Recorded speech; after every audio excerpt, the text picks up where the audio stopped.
You know, it started off as sort of just a way for just me and some friends and family to cook meals and feed people on the street, but I feel like it's kind of developed into something where, you know, people can kind of get behind, and it's a way for them to give back as well, which has been kind of nice. Thought I told y'all that it's my world. You know, there's many reasons to start a business. Money, power, fame, inner drive to build a better world, complete and utter world domination. And then there are some people that just want to help others. And those are the special kinds of people. Okay, dude, what is Munchies with Mike? So essentially what Munchies with Mike is it's a registered nonprofit organization in Canada where I'm Mike, and I just team up either with different friends or families or pretty much whoever wants to be a part of it, and we'll cook up meals, kind of meals that are a little outside the box, and we'll go out and we'll feed people on the streets. Recently we started branching off a little bit as well, so that it's not always just us preparing the meals. Sometimes we'll partner with other local businesses and we'll get them to prepare the meals, and we'll give them a little business at the same time. And basically the big premise of it is that we're just trying to feed people. You know, we're trying to get people some good meals, whether it's us cooking meals or we're getting in touch with people or other restaurants to do it. We're just trying to feed people who may be down on their luck or who need a meal. How long have you been doing it for? So I made my first meal in January of 2020. So about a year and a half now. But I actually had the idea much longer than that. I had this idea of starting this, I want to say back in 2018. Yeah, it was pretty much about 2 years of just thinking with the idea. And then eventually in January of last year, I was like, okay, come on. Like spent the last 2 years just blowing smoke, figuratively and literally. A little wee joke there. But no, I remember I tell people like, yeah, you know, I got this sick idea. I'm going to feed people. And literally 2 years passed and I hadn't done anything. And I'm just like, okay, you know what? Like enough's enough. Like I got to do this. And teamed up with my buddy Ty for the first one. Made some bacon, mac and cheese, grilled cheese sandwiches, and Bob's your uncle. That was the first one. So January 2020. Yeah, right before the pandemic. Made the first one. I think we made I probably made like 3 or 4 meals, and the pandemic hit and put things on a bit of a halt. And then, yeah, then we went back and haven't looked back since. How many meals do you think you've done so far? Probably around like 35, I want to say, somewhere in that range. My goal is to average at least one every 2 weeks. So I think last year I did just shy of that, maybe like 24. But this year we've been pretty steady, and especially around Christmas time, things picked up a bit. So I think we're on pace right now. Step 1 of any Munchies on Mike, you gotta do a Costco run. Everyone's Lord and Savior of a grocery store. But that's not really the interesting part. Day 2 is where the real magic happens. Is food secured?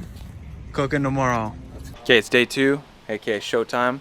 Mike, what we got going on today? So today we're cooking up a nice feast for the boys and girls downtown. So starting things off, it's the main dish. We got some sausages. So we got some traditional hot, we got the mild, we got the honey garlic.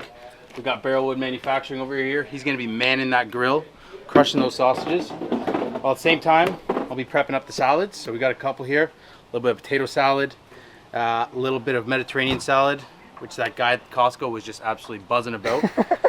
Dude, that guy loved the Mediterranean salad. Man, he was harping on it, or he was all for it. Quinoa salad as well. So we're gonna pack those up in some small containers. Got some onions, gonna cut them up, fry them up. So that way when we go downtown, we'll have a nice little shop. So we'll set up the table, we'll have the sausages there. They can put whatever they want on them. We'll have little packs of salad. We got some drinks too. So we got some Gato, some water, some Red Bull. Might be nice and cold for them. Bob's your uncle. Okay, there's only one rule with Munchies and Mike that is taken very seriously. You gotta have a beverage while you're cooking. Go. Let's go. Now we're not getting sloshed, but part of the process, it's just nice to enjoy a little drinky poo while we're cooking. Thought I told y'all that it's my world. They ain't try me yet. Get some mind blown. When they throw shade, that's when I glow. I'm so ahead of y'all, that's a different time zone. Ooh, I gotta go. I've been working, told them please don't hit my phone. I'm in my zone. What was the process like to set up a nonprofit, and what was the hardest part? The process was pretty easy. You just went online, filled in a couple forms. You had to get like what they call a nuance report. and it's just basically making sure that that your name's not already taken. So when I found out Munchies with Mike was still available, I was like, okay, we're good. I was like, it's debating between that and chefing with Shaheen, but I thought Munchies with Mike was the better play. But really the toughest part was forking over $1,500 to get this thing going, but small price to pay for for something that I figured, I'm like, you know what, this isn't just a fad that I'm trying to do. This isn't something I'm just gonna pump out a couple meals and call it a day. I figured this is gonna be something I'm gonna be doing long term, so might as well make it official and register as a nonprofit. If you could give one piece of advice to someone who's trying to do this, what would you say? I would say just do it. Honestly, because that was my biggest thing. Spent so much time just like talking about this idea I had, and I was just like, yeah, I'm gonna do this and this, and I had all these aspirations, and I just didn't do anything. Like things aren't just gonna magically happen. And I'd say just if you have something, you have an idea and you want to pursue it, just go ahead and do it. Stepping out of your comfort zone a little bit, it can be a little challenging. I found it definitely can be challenging, and you don't know what potential, like what you could achieve until you actually go for it. I know it's cliche, but really the sky's the limit. There's something that you're passionate about and you're doing it for the right reasons. Just give it a shot. Worst case Ontario, it doesn't work, and at least you tried. At least then and you don't always have that kind of what if thought in the back of your mind, like, what if I actually pulled the trigger on this and actually tried? What could have come up with it? And it might not always work out, but I mean, hey, at least you gave it a shot. Was on the road, but I swear I'm coming home. Now the drinks on me, I think we need a toast. See, I did it for me. Now my old friends calling, told them nothing's for free. Told me time is money, dog, swear I paid all my fees. I was starving for this game, now my... Yo, Mike, why'd you even start doing this? Honestly, I just felt bad for the people downtown. Like I'd go out sometimes and I just see people downtown asking for money and food or whatever, and I'd just go out and somebody would be like, like I didn't like giving people money, but I'd be like, all right, man, let's go grab a shawarma or let's go grab a sliced pizza or something. But like there were just too many people, like I'd feed someone, and then next thing you know, 10 minutes later, someone else is asking. I'm like, man, hold on, I just hooked up this guy. I gotta hook up this guy too. And then eventually I'm just like, you know what? What if I just, instead of just, buying a meal here and there, why don't I just set up shop, cook up a bunch of meals at once, and then go feed some people on the streets? And, supposed to feed one person, feed like 20, 25, and then made that first meal. And then, man, Bob's your uncle. Ever since then, it's just, meals have gotten bigger, more elaborate, and yeah, just been going from there. Love it. Love to see it. Okay, obviously we gotta sample the product here. Yeah, cheers, boys. Yeah. Cheers, great work, boys. I like it. Touch dogs. That was a good glizzy. Yeah, I'd eat that. That was fantastic. Cooking's done. Heading out downtown. The boys are locked and loaded. Holy bro. Oh, yeah. Got a nice trunk full of, probably pumped out close to like 70 hot dogs or 70 glizzies. We got a bunch of chips, got a bunch of cold drinks, got the fried onions. And we got all the pastas and salads.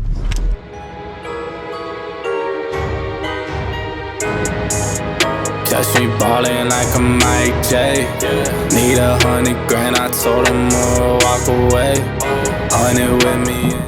Let's go. Dude, another successful day. How do you think unreal, man. How do you think it went? I think it went well. I liked how we set up shop there, set up the table.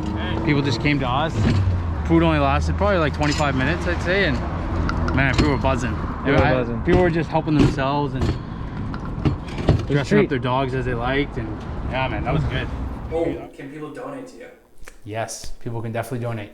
There's a donation link on my website, www.munchieswithmike.ca. It'll be on the donate page. You can donate, you can do a one-time donation, like donations on intervals, so whatever you like, and know that 100% of the proceeds go towards, feeding people on the streets. So no money's being taken from that, and you can know that everything you donate, it's all going to a good cause. Everyone wants to help, but sometimes they want to find something that, where they know if they're going to donate to it, they know that their money's going to a good cause. Like say, for example, someone donates to a big charity. You don't know where that money's going. You can donate $100. It's like, okay, maybe 50% is paying someone's salary or something, and you don't really know exactly where it's going. I found that Munchies with Mike's kind of developed into sort of a means through which people can give back and, you know, spread a little bit of love. So for example, if someone donates $150 to Munchies with Mike, you know that, okay, that we're getting 2 cases of Gatos, we're getting a couple cases of water, we're pumping out 50 grilled cheese sandwiches or whatever it may be. And you get to actually, you know, hand that out. You know, it started off as sort of just a way for just me and some friends and family to cook meals and feed people on the street. But I feel like it's kind of developed into something where, you know, people can kind of get behind, and it's a way for them to give back as well, which has been kind of nice. Let's absolutely go. You like that part? That's it, bro. Okay, nice. Super sick, man. I like it. Another successful Munchies with Mike. Make sure to check out his website. Go donate so we can do more of these. Look at those glizzies. Sodium levels are going to be through the roof today, but these are going to be delicious.